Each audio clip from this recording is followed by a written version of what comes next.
la vidéo et au lobby nazalaki na hôpital na kende na ba soins na gynécologie comme toutes les femmes ezalaka important to kende na ba soins ya gynécologie pona oyeba kaka eta ya nzoto na yo esika nazalaki ba mama mo bazalaki misato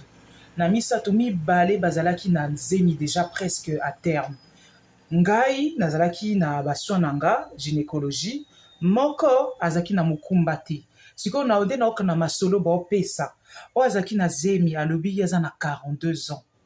aza na 42 ans balongolaki ye trompe moko azalaki na bafibrome tala ebele baretiraki ye trompe bamédecin balobaki akobota susu te kezali trop tard etout azalaki na désespoir mais lelo akomi na zemi na 42 ans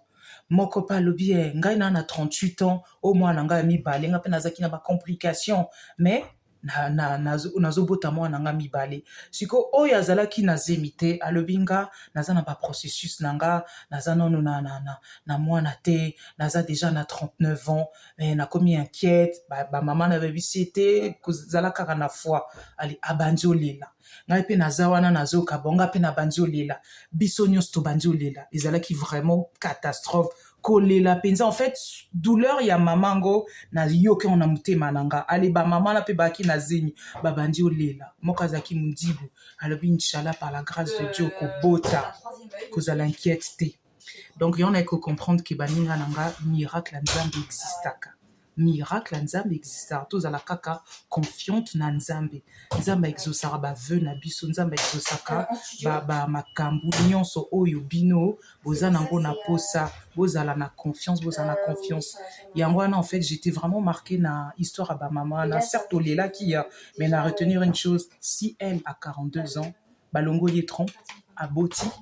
bonjour et pourquoi pas nous donc tozala vraiment na confiance tozala vraiment la confiance na nzambe nzambe azali bon nzambe azali miraculeux yango nayebisa bino kaka histoire yango mama 42 ans balongo les trompe azwi zemi les médecins ont dit c'est trop tard t'auras pas d'enfant